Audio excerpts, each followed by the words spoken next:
Hello friends, welcome to Pebbles. நான் உங்கள் கோபி சுதா. துன்பங்களை நீக்கும் துர்க்கை வழிபாடுல நம்ம நவராத்திரி 4ஆம் நாள் ஸ்ரீ மகா கௌரிக்கு நிவேதனமா செய்ய போறது பாசி பருப்பு சுண்டல் உளுந்து வடை. இப்போ எப்படி செய்யறதுன்னு பார்க்கலாம். உளுந்து வடைக்கு தேவையான பொருட்கள் நம்ம 150 கிராம் உளுந்து எடுத்துக்கலாம். இது வந்து 30 minutes நான் சோக் பண்ணி வச்சிருக்கேன். இதுக்கு வந்து 20 கிராம் அளவுக்கு சீரகம், 10 கிராம் அளவுக்கு மிளகு எடுத்துக்கலாம். இதை வந்து லைட்டா உடைச்சு வச்சிருக்கேன். ஒரு ஈர்க்கு வந்து கருவேப்பிலை, ஒரே ஒரு பச்சை மிளகாய், இதையும் வந்து பொடியா நறுக்கி வச்சிருக்கிறேன். இதுக்கு நம்ம பெருங்காயம் போட்டுக்கலாம். பெருங்காயம் தேவையான அளவு யூஸ் பண்ணிக்கலாம். இப்போ எப்படி செய்யறதுன்னு பார்க்கலாம். ஃபர்ஸ்ட் வந்து நம்ம உளுந்தை வந்து தண்ணி வந்து நல்லா வடிச்சிட்டு இதை அரைச்சு எடுத்துக்கலாம். உளுந்துக்கு வந்து 1/4 டீஸ்பூன் அளவுக்கு உப்பு சேர்த்து நம்ம அரைச்சு எடுத்துக்கலாம். Few minutes later. நம்ம பெருங்காயம் ஒரு 1/4 டீஸ்பூன் அளவுக்கு போட்டுக்கலாம். 10 கிராம் அளவுக்கு மிளகு, 20 கிராம் சீரகம், கருவேப்பிலையும் பச்சை மிளகாய், இதை நல்லா மிக்ஸ் பண்ணி விடுங்க. டீப் ஃப்ரை பண்ணுறதுக்கு ஆயில் ஊற்றிக்கலாம். ஏன்னா நல்லா காயிட்டோம்.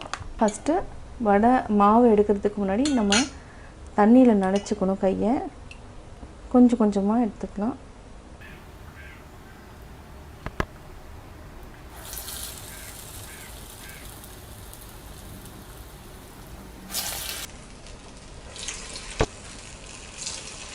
நம்ம திருப்பி போட்டுக்கலாம்.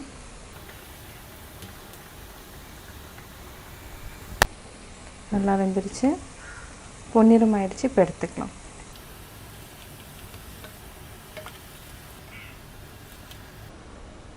நவராத்திரி ஸ்பெஷல் உளுந்து வடை ரெடி.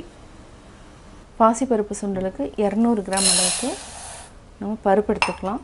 இதை வந்து 2 டைம் வந்து நல்லா அலசிட்டு இந்த தண்ணியிலேயே நம்ம வந்து வேக வச்சுக்கலாம். அதாவது என்னன்னா அரை வேக்காடு தான். ஃபுல்லாக பாயில் ஆச்சுன்னா கொஞ்சம் நல்லா மசிஞ்சிடும். அந்தளவுக்கு வேக வைக்கக்கூடாது. இது நம்ம வந்து ஓரளவுக்கு வந்து இருந்தாலே போதும். இதை ஃபஸ்ட்டு அலசிக்கலாம். டைரெக்டாக நம்ம பாத்திரத்துலேயே வச்சுக்கலாம். இது சிம்மில் வச்சுட்டு ஃபஸ்ட்டு வந்து நல்லா கொதி வந்ததுக்கப்புறம் சிம்மில் வச்சுட்டு ஒரு 7 minutes வச்சாலே போதும். ஒரு பாதி அளவு வெந்துடும். பாதி அளவு வெந்ததுக்கப்புறம் நம்ம தண்ணியை வடிச்சிட்டு தாளிச்சுக்கலாம். தேவையான அளவு உப்பு சேர்த்துக்கலாம். பாசிப்பருப்பு நல்லா கொதிக்க ஆரம்பிச்சிருச்சு. இது வந்து ஒரு 2 நிமிஷம் ஆயிருக்கு. இன்னும் ஒரு 5 நிமிஷம் வரைக்கும் சிம்மில் வச்சுட்டு கொதிக்க வச்சுக்கலாம். 5 minutes later. பாசிப்பருப்பு அரைவாசி வெந்துருச்சு. இந்த ஸ்டேஜில் நம்ம எடுத்துட்டு தண்ணியை வடிச்சுக்கலாம். இந்த அளவுக்கு வெந்தாலே போதும். ஒரு கடாயில் 2 டேபிள் ஸ்பூன் அளவுக்கு எண்ணெய் விட்டுக்கலாம். எண்ணெய் நல்லா காஞ்சதும் 1/4 டீஸ்பூன் அளவுக்கு கடுகு, 1/4 டீஸ்பூன் உளுத்தம்பருப்பு, வரமிளகாய் 2, பச்சை மிளகாய் 1, கருவேப்பிலை, இஞ்சி, இது நல்லா மிக்ஸ் பண்ணி விடுங்க. பெருங்காயம் கொஞ்சமாக ஆட் பண்ணிக்கலாம். ஆல்ரெடி நம்ம தண்ணியை வந்து வடித்து வச்சுருக்குறோம். பாசி பருப்பை ஆட் பண்ணிக்கலாம்.